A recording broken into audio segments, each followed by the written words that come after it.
Oh, oh my goodness, that's much too much. Oh, terrified. It's great to see everybody here.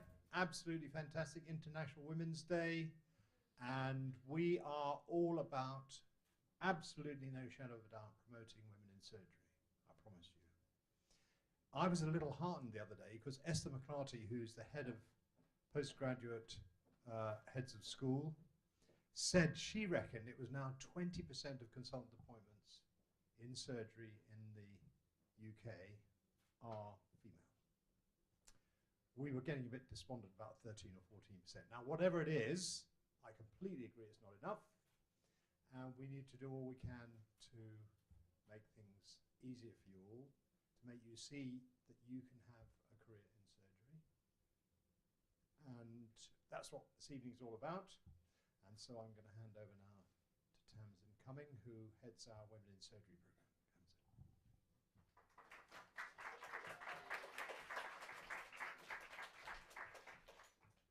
So welcome to everyone, and welcome to everyone who's joining us hybrid at home. And a happy International Women's Day. I'm going to stand out of the way. See if we can get this to work. So it's working on this, but it's not working on there.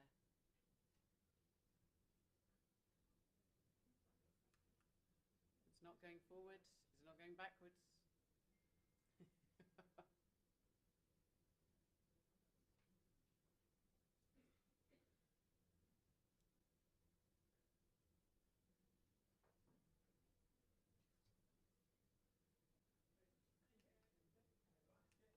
Yay. Okay. So thank you for the people who've attended in person and the people who are watching at home. We're going to have 3 talks from 3 fantastic people.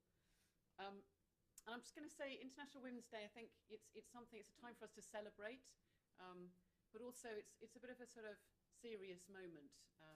And so although we want this to be mainly upbeat, I think there are just a couple of things we need to think about, which is the women in Ukraine, and just for us to be in solidarity with those women, particularly women who are being subjected to rape as part of the Russian invasion. And also, we can't avoid the subject of sexual harassment in surgery, which is something that, as the Women's Surgery Forum, we are actively working on. And you'll know about that from the paper from Rebecca Fisher and Simon Fleming from September. But today, just following from what Neil has said, 60% of the medical students currently qualifying are women. So therefore, 60% of surgeons in the future have to be female. Otherwise, surgery is a dying specialty. And so I put it to you that the future of surgery is female. Why do they have to be? Why do they have to be? I'll take questions later. So why do they have to be? I'll take questions later. So the Kennedy report is something that was commissioned by Neil Mortensen, the President of the Royal College of Surgeons, and recommendation 12 praised the fact that we have the Women in Surgery group, which has been present for 30 years. And we're lucky today to have Avril Mansfield and also Farah Batti, both previous chairs of the Women's Surgery Forum. And not only was it praised, but also with the Emerging Leaders Programme, but the diversity report said that we should be bringing women further into the college, and that just having women in the Women's Surgery group has been fantastic, but women need to be part of everything that the college does. In the Women's Surgery Forum, this is our sort of tagline: encouraging, enabling and inspiring women to fulfill their surgical career ambitions. And we collaborate and we represent women surgeons. We have a huge network of over 6,000 men and women, and we run events. So we'll be running a conference later in the year. And we also participate in lots of women in surgery events that run around the country. So another thing about the line for International Women's Day is that break the bias is the hashtag. So women for years in surgery have had to face bias, but it's not the only bias. There's also racism, Islamophobia, and discrimination within the NHS against SAS doctors and international medical graduates. And some women are facing multiple biases at once. So I'd like to introduce our Break the Bias talks. And the first talk is from Sijatha Udayasankhya, who's a specialty doctor working in Swansea and is our SAS Forum representative on the Women in Surgery group. So we're going to swap. Sijatha is speaking to us from Wales.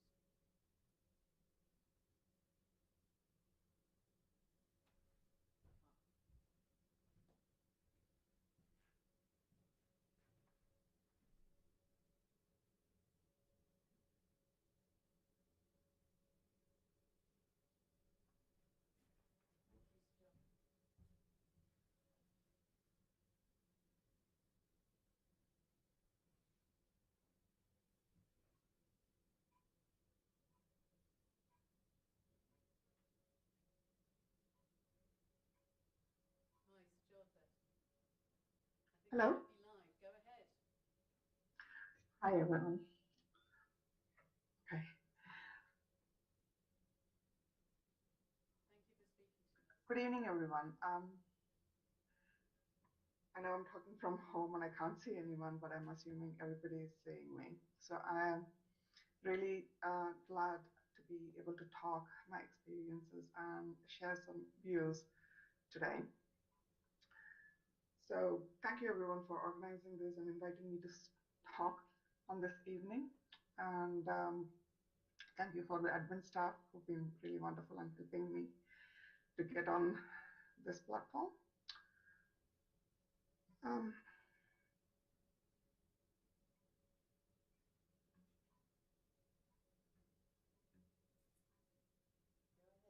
Share my screen and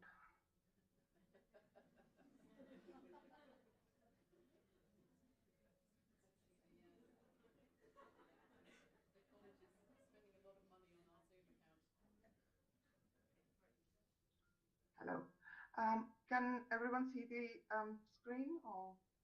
Yes. We can see it. Okay. So first of all, happy International Women's Day to everyone in the live session. And thank you, Tamzin.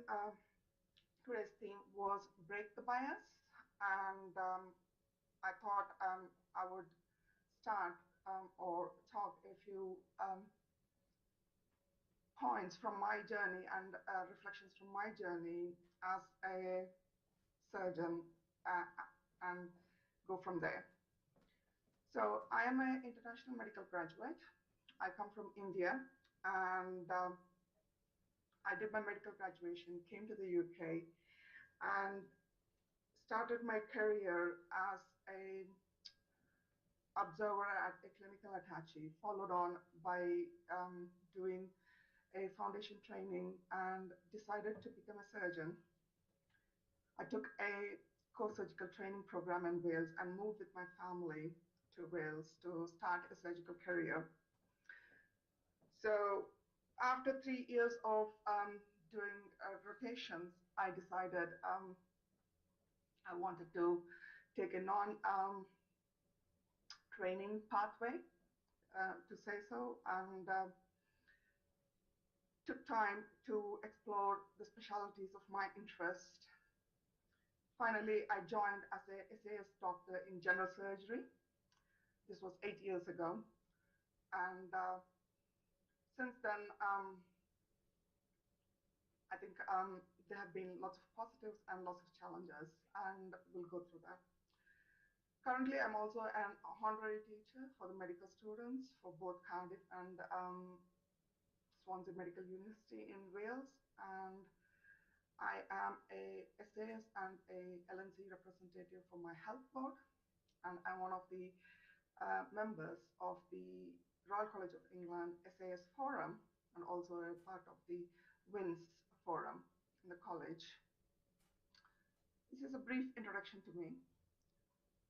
But since I joined as a SAS doctor or pursued a non-training, non-traditional pathway, I did enjoy a few benefits.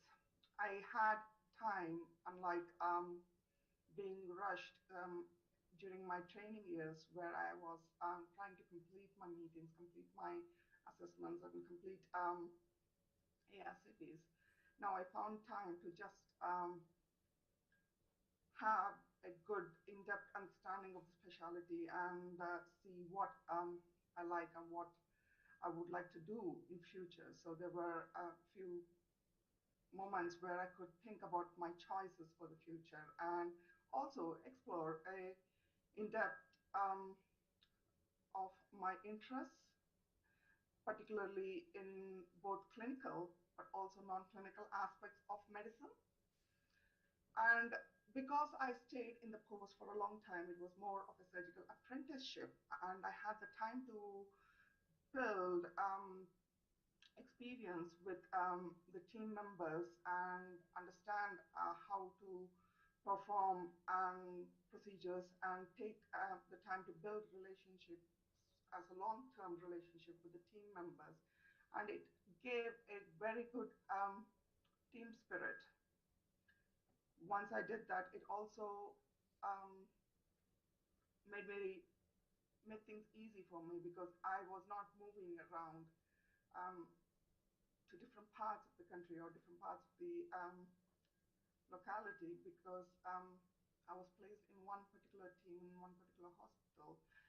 And this was useful from my perspective as a parent. Going into a little bit of that, I have two children, two boys, and over these years they've grown fast and they've been absolutely wonderful, and I've had the time to spend with them. But as an IMG graduate, one of the challenges people don't appreciate is it is my husband, myself, and my two sons are the only family unit we have in the UK. So although there is quite a lot of friends and support, we rely on each other, me and my husband, to look after the family for urgent issues and more serious issues. So we have to be available for the kids at all times. And that was one of the challenges as well. But I was able to manage and balance that to a certain extent because of the geographical stability I had at that point in time. This were the positives of it. While coming to the next aspect of my development, because I stayed in the same department, I was able to explore my interests. Like I said before, I was involved in teaching students, and I was involved with not just the local audits, but also national audits and quality improvement projects for my team. And this interest developed so quickly and so much so that I was able to make a significant change for my team. And I was nominated and further awarded the Best SAS Award for Clinical Innovation and Leadership in 2018. And that reiterated to me how much SAS doctors could achieve or contribute to the NHS. And at the same time, I also realized that we needed a very strong support system. I realized that we needed a strong leadership. And subsequently, I started proactively developing my leadership capabilities. So took up a formal leadership qualification. and started getting involved in some leadership roles locally. And then I took a proper qualification into coaching and mentoring, which I wanted to use for supporting our SAS doctors. And I joined the RCS SAS forum, and I absolutely am thrilled and excited towards the work that we have started doing at the college. So that was a very interesting journey. Saying that, I would say all this didn't come easily. There were challenges all along the way. So the challenges, when I came to the UK, I think the primary challenge was, as an international medical graduate, I had problems with language and the culture, and they were hugely different. They were hugely different from what I was grown up with. So it took time. It took time for me to gradually embed myself into the system. I embed with the cultural aspects of it, develop a bit of a social context, and build that sense of belonging. And eventually I did. So that was great. I'm glad towards that. But that was because of the help and the support of my colleagues, I would say. But challenges apart from these personal issues also started appearing once I took the SAS post. And I realized these are not just challenges that I face, but these are the challenges that most of our articles, and I don't want to quote or bring all the data over here because I think it's quite very well established that there are issues and there around SAS doctors and support for SAS doctors. So the challenges that I experienced along the way include a complete apathy towards learning and development for SAS doctors and SAS surgeons. And this was so difficult to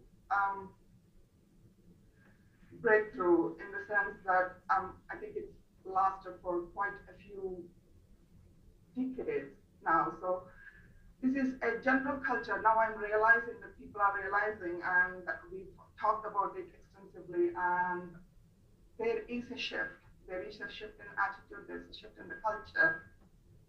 And I think we need to keep the momentum going on to change this culture. The other things that came as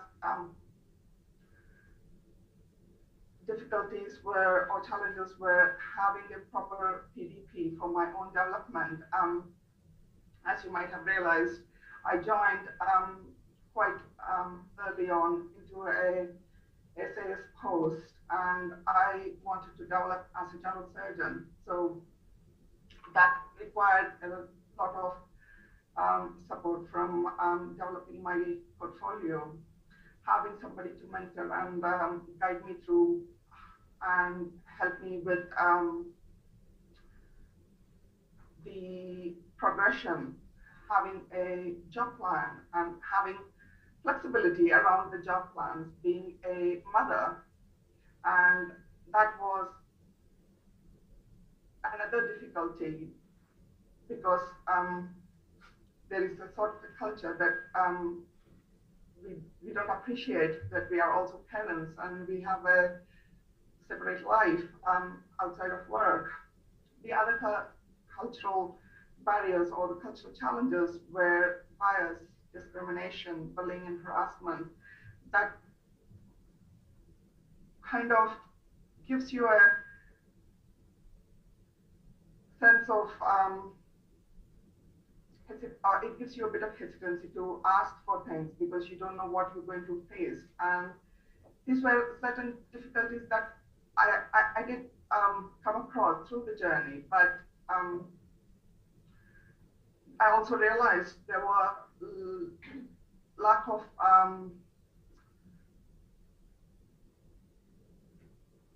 opportunities to venture into teaching or to do audits or get involved in research activities, and more so with leadership and management. So when I took my interest in leadership and management, I think a international medical graduate, a female and a SAS doctor, taking interest into leadership on a background of a patriarchal system was a big challenge. But there were people who supported, and I found that reassuring and inspiring, so much so that I focused on those opportunities. I focused on people who would support me and took my steps forward. Personally, I believe the first step to breaking the bias in our profession or in our organizations is to break the bias that we have in our own minds, because one of the biggest challenges was first to break my mindset to say it is okay if I am interested in surgery, I want to be a surgeon, then I am going to pursue surgery and I'm going to become a surgeon. And saying this to myself was the most important thing that I feel helped me. Similarly, if I thoroughly felt that the SAS doctors needed to be supported and I wanted to take that leadership and go forwards, then I had to break the bias in my own mind and say, this is what I'm going to do, and this is how I'm going to support my SAS colleagues. So I think breaking our own biases is the first step for the change to happen. So, in summary, I think we are talking on the topic of biases today, and my personal opinion on that is it is because we start looking at differences, we create biases. But when we start looking at our similarities, we are all highly educated people, we are all surgeons, we all deserve the same opportunities to develop and the same respect for what we do as part of the surgical team, then I think it unites us than breaking us with the bias. But the ray of hope came when we had the Kennedy report. And one of the recommendations, like Tamzin mentioned before, there were quite a lot of recommendations, but one of the recommendations was to form a SAS strategy. And we've been working together at the SAS Forum for developing this strategy, and with the support of the college, hopefully we'll be able to develop a better future for our SAS surgeons.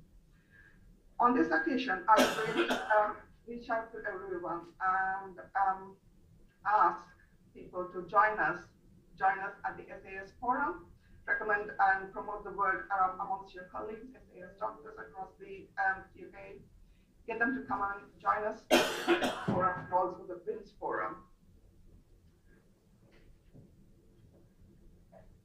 So my last piece of advice was break the biases by starting within our own minds and spreading the light. The lamps can be different, but the light is the same. Thank you. Thank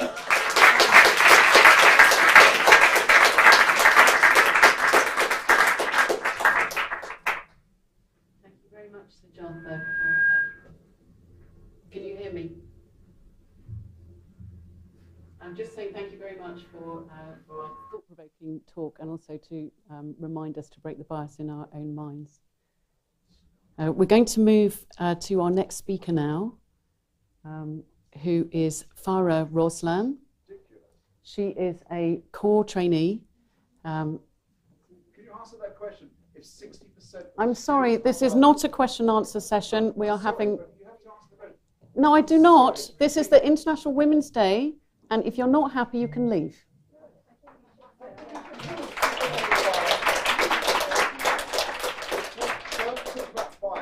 I'm sorry, if you are a male ally, you can stay. If you wish to be antagonistic, we will deal with you outside. I'm just dealing with facts and reality.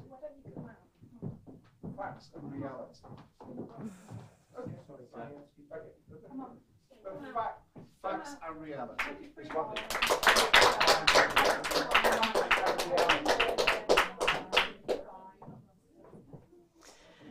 I'm sorry about that, everybody.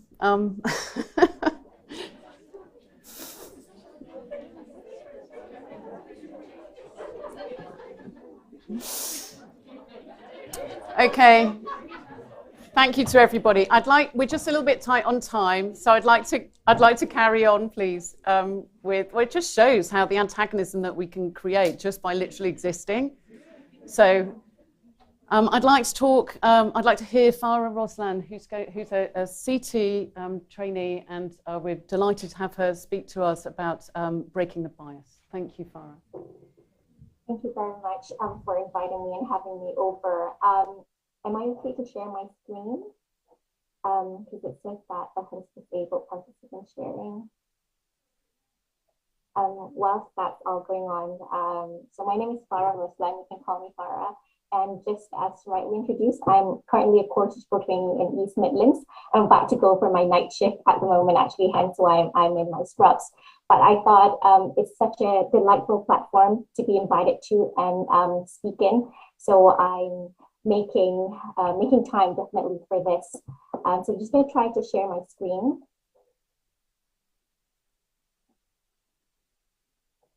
Perfect. Now I'm going to put it to full screen. Can you see my screen? And can you still hear me? We can see your screen and we can still hear you. Thank you. Perfect. So, right. So when I first got invited to speak, on the RCS platform, talking about breaking biases, I pondered and wondered, where do I begin? Where do I start? So I turned to a lady who I've never met, but I thought she inspired me a lot. And I figured it would be a shame not to share her story, even though she's not a surgeon herself, but she's inspired me to be the person and surgeon who I am today. So her name is Khadija, and she may not be as famous as her husband, the Prophet Muhammad. However, she is a lady who is in her own league. Let's start with her name. Khadija actually is an Arabic term for premature, because she was born before her due date, literally. In the year 555, Khadija was obviously quite an unusual name, and that was given because she was born premature. However, a lot of the scholars reinterpreted it as a lady who is ahead of her time. And I hope that we all, at the end of the talk, aspire to be ahead of the time, to be the lady of the future, to be the new face of surgery, hopefully. And why is she often referred as being ahead of the time? What kind of biases has she broken? Because she basically has broken so many biases, even from when she was born. At the time, females, just like how we're experiencing today, were treated in a dignified way back then. When daughters were buried alive because we were just simply not male. And instead of, and rather than just surviving those periods, Khadija thrived to become one of the most intelligent and successful businesswomen, one of the most richest one in Mecca. And instead of waiting to be swept off her feet by some men, she actually proposed to Muhammad himself. He was around 50 years younger than her, but she went ahead and did it and proposed for his hand in marriage. So yeah, way to go, girl. So she has broken so many biases as well. And when the prophet got his revelation from the angel Gabriel, and he was so scared, he didn't believe in himself. He ran to Khadija home and he asked her to cover him. He thought he was going crazy. He said to Khadija, "Am I going crazy?" And not only did Khadija embrace and calm the Prophet Muhammad, she also believed in him, and that was why she was also often referred as the mother of the believers. Now I understand the story is a little bit odd. Like, why are we talking about her in a surgical platform. But I just want to bring this figure of mother of believer for us to start to not only believing in ourselves, but believing in others and believing in good and believing in something that's bigger than ourselves, believing in something that we might not even see, believing in goodness and believing in something bigger, something worth standing up for. And that's how I want to start today's talk. And that's by breaking one biases at a time. So I'm going to start talking about when my belief was first challenged. So it all started off when I was a medical student. I actually graduated in 2018 from the University of Nottingham. East Midlands is the closest thing to home. However, there were times that my belief was challenged. So as a fourth-year medical student, I was genuinely interested in observing an anterior section. I was just a shy medical student standing in the corner, but I was pulled away from theater simply because I had my hijab on, and apparently I wasn't allowed in theater for that reason. I felt ashamed, I felt humiliated, but most of all, I felt upset and I felt angry because my learning opportunities and needs were snatched just in front of my eyes, just because I had a scarf over my head.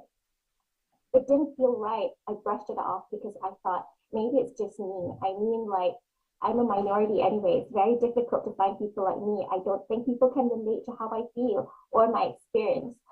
But I still pursued surgery. I still built my portfolio because of my passion in it. And I think, with the right training and mindset and, people who believes in me, I believe that, I can be a surgeon too.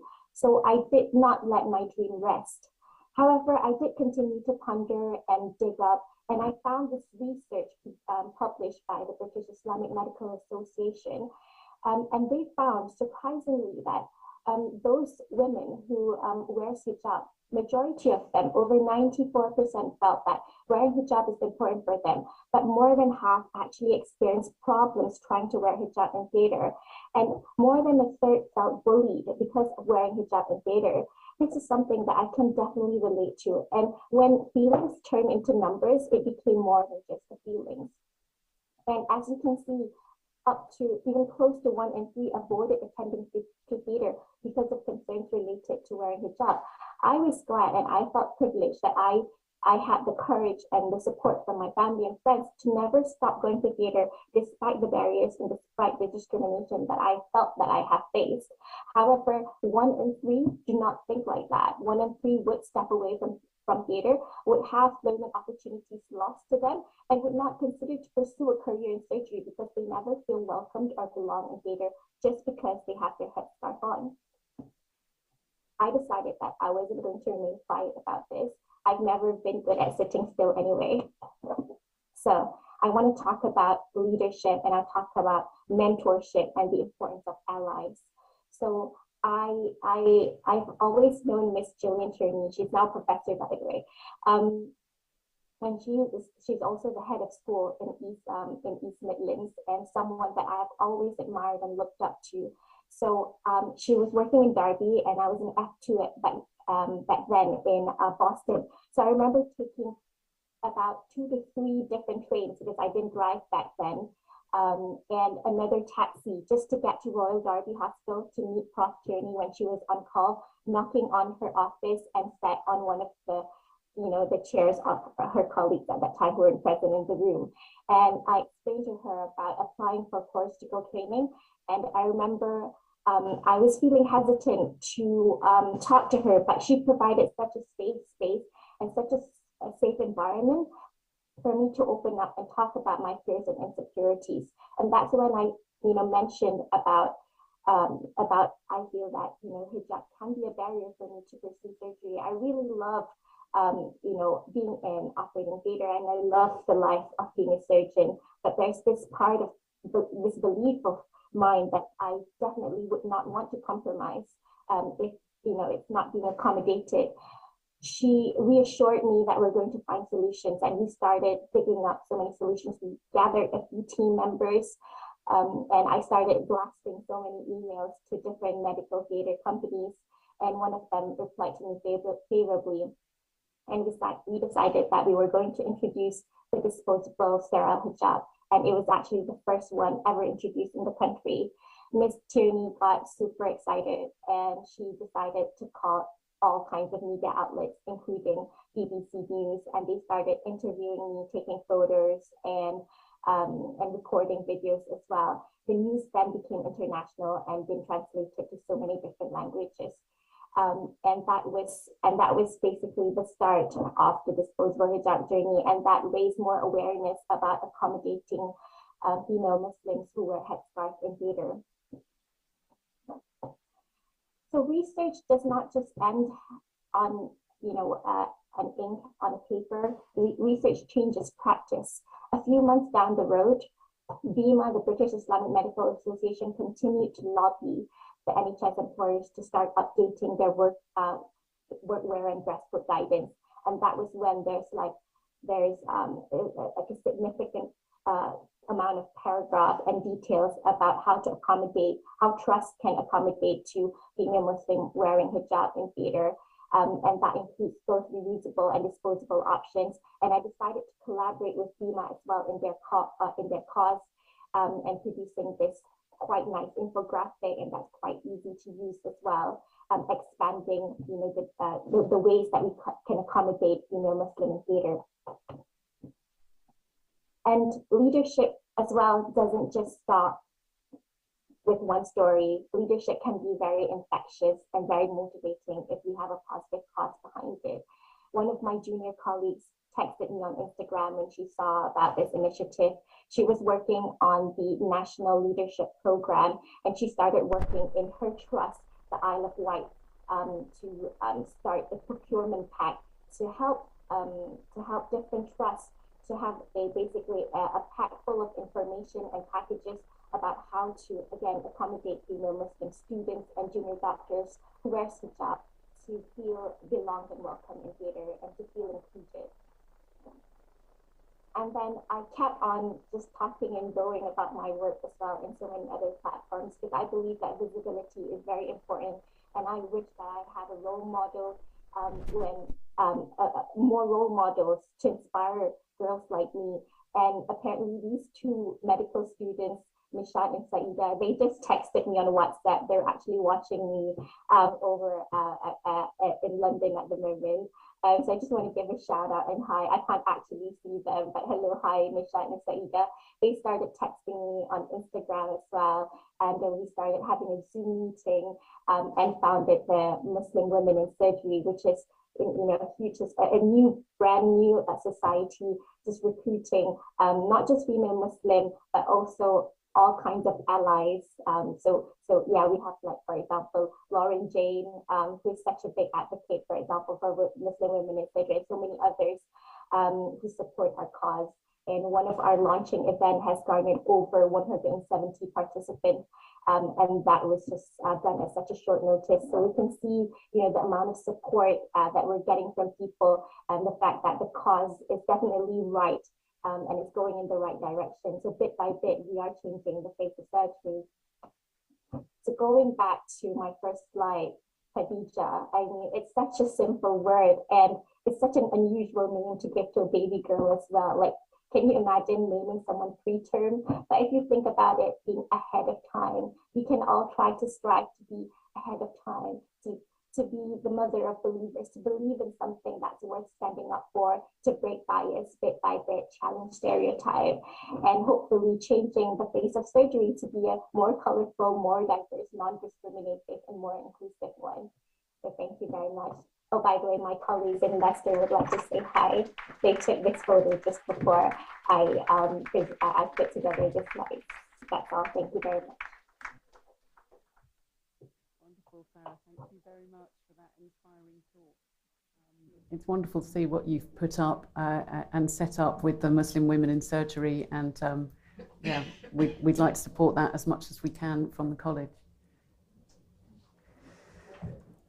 Okay, I think what we're going to do is move on to our talk from our third speaker, who is Samantha Tross. She is a consultant orthopaedic surgeon in Ealing. Hopefully her talk is here on the desktop and easily found.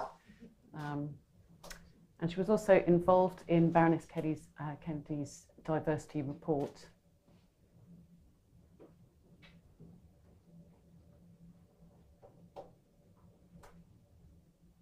Thank you very much, Samantha. My pleasure.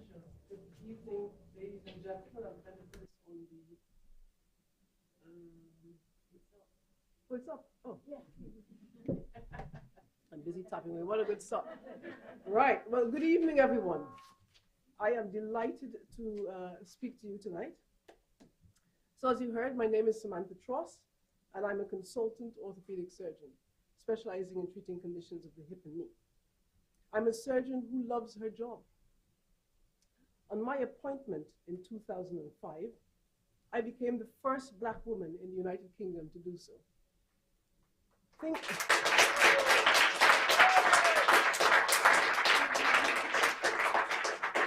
But things have moved on very little in the last 17 years. There are now only 4 others.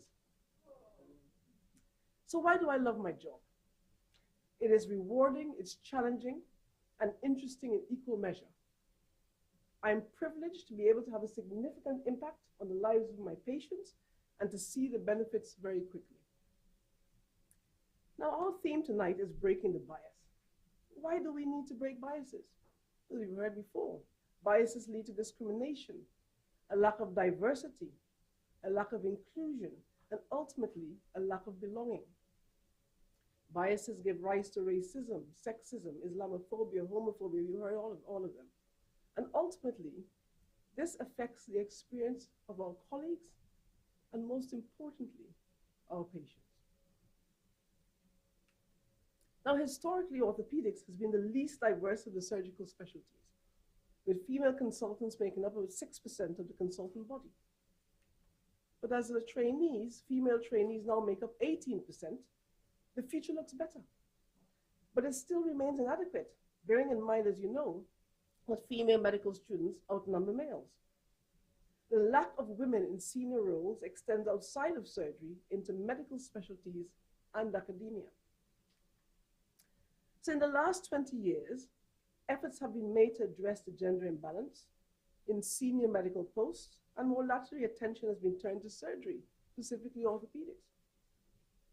The initiatives include the formation of WINS,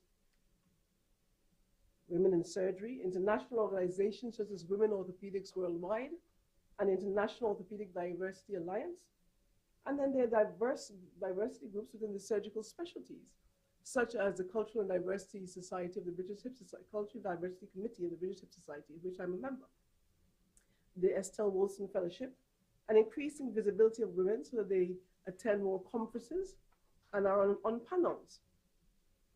But whilst there's so much to do, initiatives like these seem to have made inroads in addressing the gender imbalance. Monitoring is required, though, to ensure that they continue to deliver the desired impact.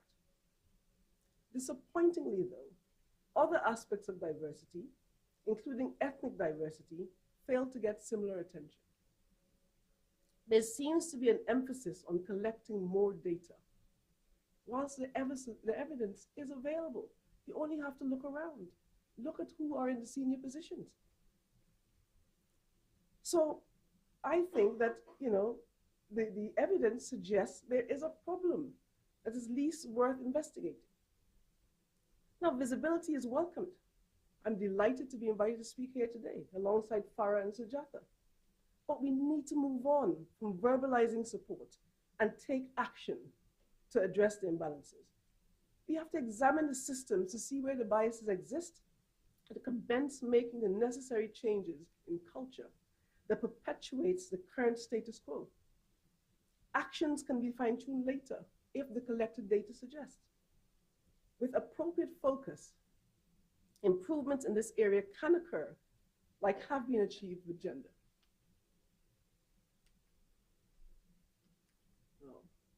McKinsey & Company, a global management and consulting firm, found in its 2020 report, Diversity Wins How Inclusion Matters, when it examined 1,000 companies in 15 countries, that those in the higher quartile for gender diversity increase their profitability by 25% compared to those in the lower quartile. but the financial benefit was increased to 36% for those in the higher quartile for cultural and ethnic diversity. And this lends support that this aspect deserves being given attention alongside gender. So apart from the financial benefits, diverse teams are more creative, collaborative, and more rigorous in decision-making, and they do provide better patient care. Now, research in medical academia has shown that when gender diversity is promoted solely, increased female numbers are disproportionately white. Hence, efforts must be made to tackle cultural and ethnic diversity, as well as other aspects of diversity simultaneously with gender.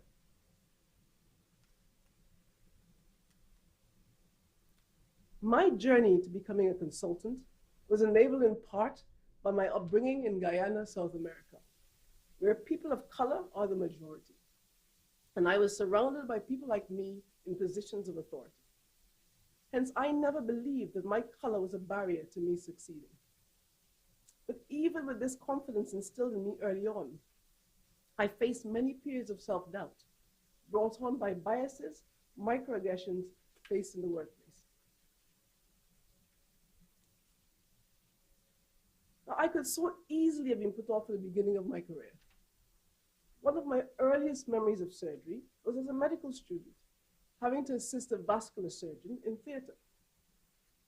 I was so excited at the opportunity to scrub him. I couldn't contain my excitement, and I reveled in the surgery. I remember looking forward to finishing the surgery and recording the event to my friends. But as the procedure was drawing to a close, the SHO was called away to attend an emergency procedure, and I was left with a consultant. And he bellowed, "Follow." Not knowing what to do, I did nothing. The request was repeated but louder, "Follow." I stood there. I didn't react. I didn't know what to do.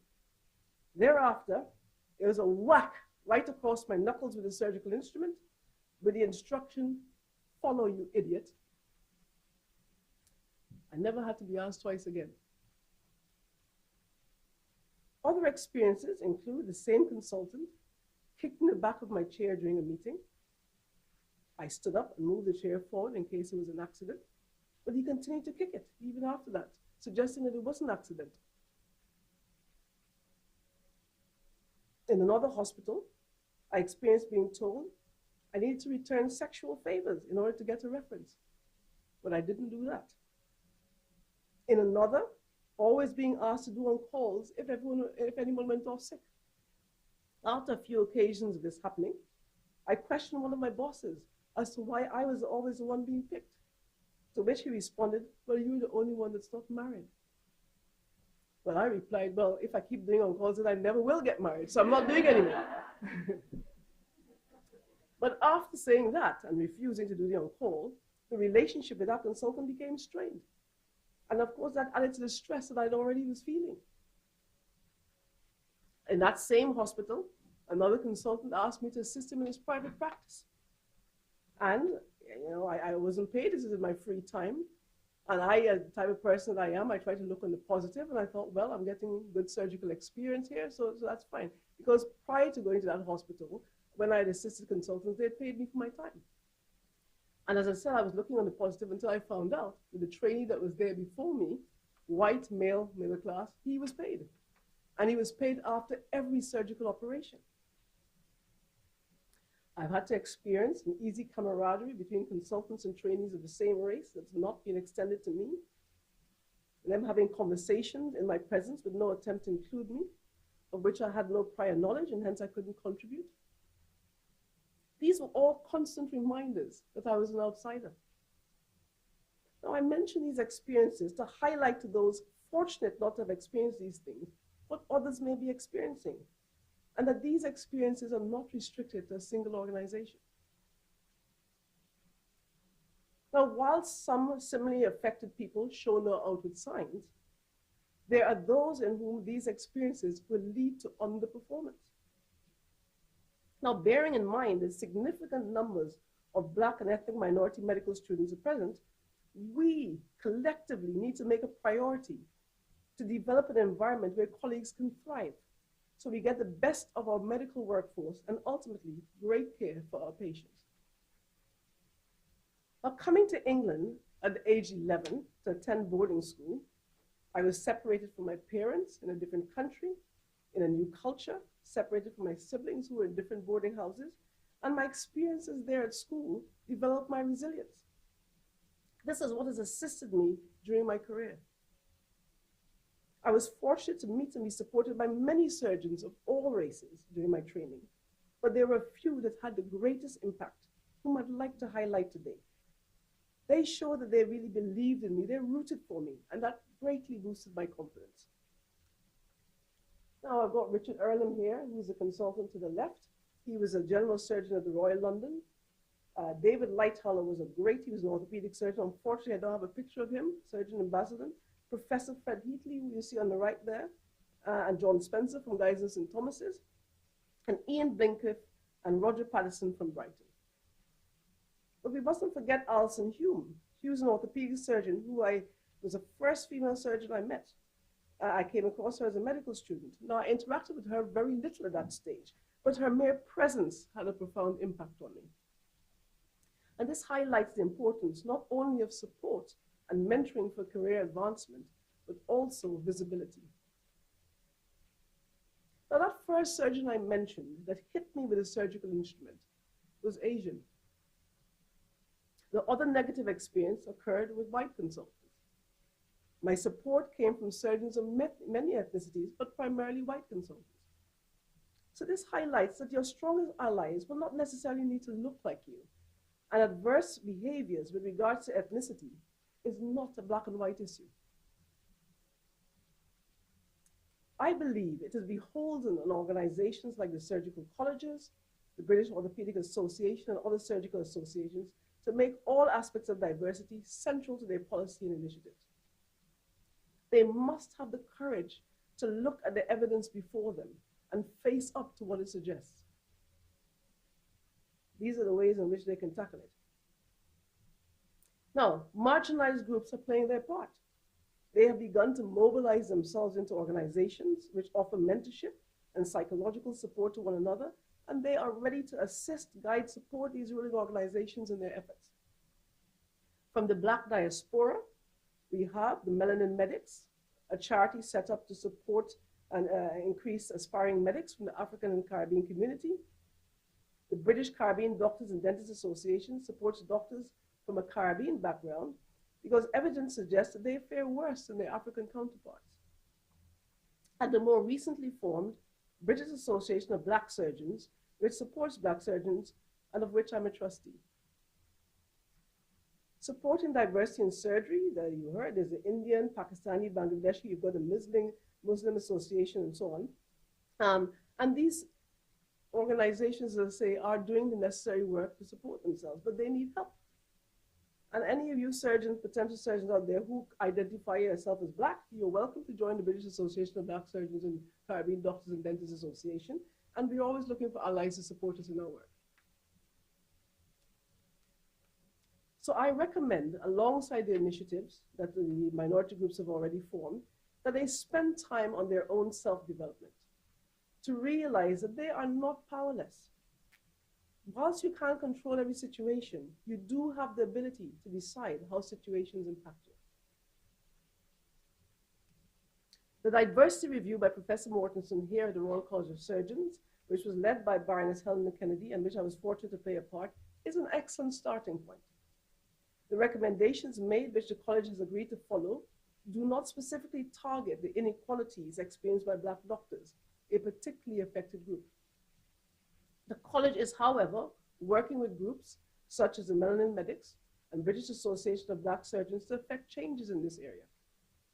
Working with these groups will prevent certain pitfalls, such as selecting someone of a diverse background, but of the same thought processes as the organization, without improving diversity of thought. Increasing the awareness that one person from a diverse background is not representative of all marginalized groups, or even everyone in their own specific represented group. Increased numbers will be more representative and effective. If diversity, inclusion, and belonging are to be achieved, leadership must come from top down to ensure systematic, persistent, and consistent change in attitudes. I am delighted that the Royal Colleges are beginning to address this. For this cultural shift to be successful, it requires everyone to be receptive to change, and this takes effort. It cannot be passive. But achieving this will require, firstly, acknowledging and overcoming individual biases. I think Sijatha mentioned that in her talk. Those in the majority need to view the necessary change in culture not as a loss of power and control, but an opportunity for long-term gains for the profession and patient care. Now, Martin Luther King Jr. Oh, what's happened there? I was clicking away. I was getting excited when you talk. Okay, there you go. Well, Martin Luther King Jr. once said, "The ultimate measure of a man is not where he stands in moments of comfort and convenience, but where he stands at times of challenge and controversy." Ladies and gentlemen, the challenge is with us now. We must make surgery a place where all have an equal opportunity to thrive. Are you willing to face up to that work that is required?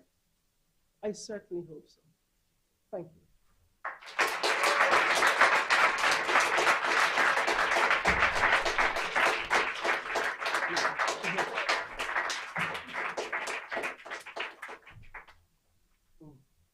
Just wondered if there's any questions. We'll need a roving mic for them for the people who are watching. It was too hard to manage with the Zoom speakers, but I don't know if are there any questions? Oh, we've got a roving mic out there. For Sam or on this subject at all? There's a question there. Thank you so much. It's not a question, but a statement. If we were asked, would we submit to surgery from the three wonderful women who spoke tonight, the answer would be yes, yes, and yes, please. Thank you.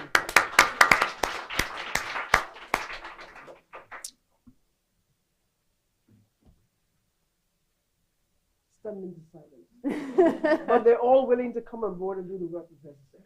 I think so. And hopefully I got a few allies as well in the room to help me with my other work.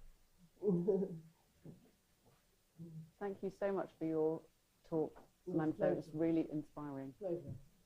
What? Hi. We have got a question. Go. Gresham McLachlan, hi. One of the new WINS forum members. Samantha, thank you so much for your talk. You touched there on how we can increase people of colour's experiences within surgery. Wanting to be a white ally, what are some things that I could do or change to make things a better situation from a surgical point of view?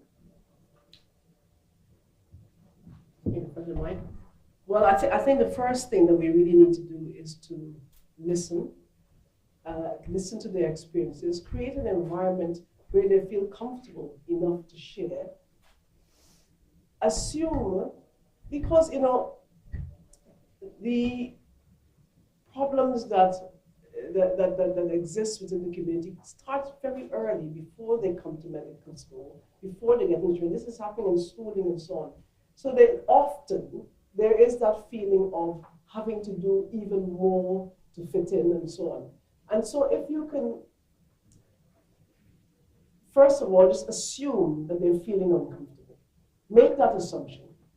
And then ask them how they feel.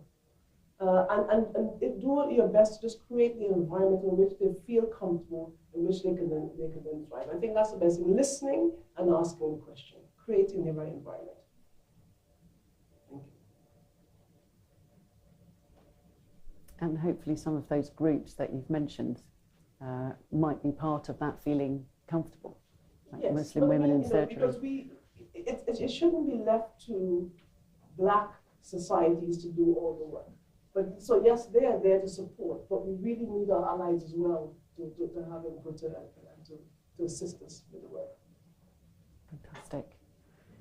Thank you. And It's a pleasure. any other conversation, hopefully we can have over drinks shortly. So Scott. Thank you. I didn't realise I was trigger happy. You were a bit trigger happy. So, okay, so it's nearly time for drinks. I'm just going to escape from this and try and go back. I'm not doing very well at that. Okay, I can't get the final slide up, but what I was going to say is that we're going to have some applications for the Women in Surgery Forum coming out, and we've got a new post as a result of conversations with Sijatha and the SAS Forum. We're going to have an SAS post on the Women in Surgery Forum. We also are looking for consultants and CT trainees this time around, all their SAS equivalents to apply. So there'll be information out on the website and sent out to everyone in the WINS network. You can join the WINS network, it's free. So do consider that if you're not already a member. So I'd like to say thank you very much for everyone who's coming, everyone who's joined online. Everyone here, we're going to retire and have some drinks, and apologies that we can't include you, those who are online. But thank you very much for joining us this International Women's Day.